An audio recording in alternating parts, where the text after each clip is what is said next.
Selamat pagi, perkenalkan nama saya Christina Aprilia Manulang dengan NIM 5223100100343, mahasiswa D4 Teknik Informatika Universitas Airlangga. Pada video ini saya akan mempresentasikan hasil resume jurnal terkait Artificial Neural Network yang berjudul A View of Artificial Neural Network Models in Different Application Areas, yang berarti penggambaran model jaringan saraf tiruan dalam area aplikasi yang berbeda. Pertama, pengenalan. Artificial Neural Network atau ANN atau jaringan saraf tiruan adalah struktur pemetaan non-linear yang digunakan untuk memodelkan data dalam berbagai domain aplikasi. ANN digunakan sebagai alat yang kuat untuk klasifikasi dan prediksi data di berbagai domain aplikasi. ANN memiliki sifat adaptif yang memungkinkannya belajar dengan contoh seperti manusia dalam memecahkan masalah. Konsep Artificial Neural Network ini diadopsi dari jaringan saraf biologis atau Biological Neural Network,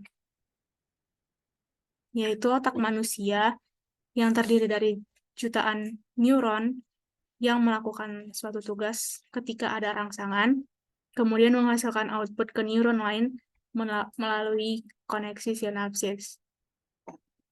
Sama halnya dengan ANN yang melakukan tugas dengan menambahkan input dengan fungsi transfer di lapisan tersembunyi atau hidden dan menghitung nilai total sebagai output. Adapun perbedaan utama antara Artificial Neural Network dan Biological Neural Network, yang pertama, otak manusia memiliki memori yang terdistribusi, kemudian diintegrasikan ke dalam prosesor, sementara ANN memiliki memori lokal yang terpisah dari prosesor. Perbedaan yang kedua, keandalan jaringan biologis sangat kuat, dan sementara di ANN rentan.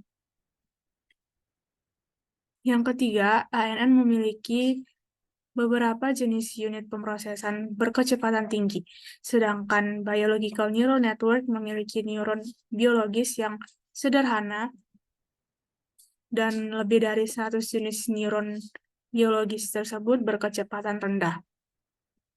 Selanjutnya, metode komputasi dalam BNN terjadi pada neuron, dendrit, dan sinapsis dengan proses belajar mandiri dalam metode terdistribusi. Sedangkan pada ANN, komputasi dasar dilakukan secara berurutan dan terpusat. Perbedaan selanjutnya, pengetahuan ANN dapat diganti, sedangkan pengetahuan BNN dapat beradaptasi. Kemampuan menghilangkan kesalahan otak manusia lebih kuat daripada ANN, yaitu dengan mengenali kesalahan dengan mudah. Selanjutnya ada aspek dan pengaplikasian ANN. Yang pertama, Self-Organizing Traffic Control System atau sistem kontrol lalu lintas yang dibangun dengan dua kondisi, yaitu panjang siklus konstan pada jaringan jalan dan tidak ada offset di antara persimpangan terdekat. Inputnya adalah variabel kontrol seperti panjang pemisah fase sinyal dan volume lalu lintas pada sambungan masuk. Sementara output dari jaringan ini adalah panjang antrian dan ukuran kinerja.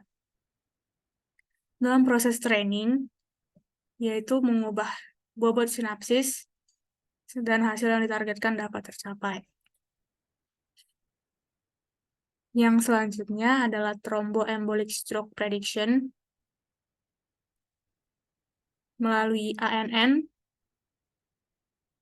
dokter dapat dibantu dalam pengambilan keputusan, penyaringan, dan untuk memeriksa ulang diagnosis. Struktur jaringan untuk prediksi penyakit stroke memiliki 20 parameter input, di antaranya hipertensi, diabetes mellitus, gagal jantung,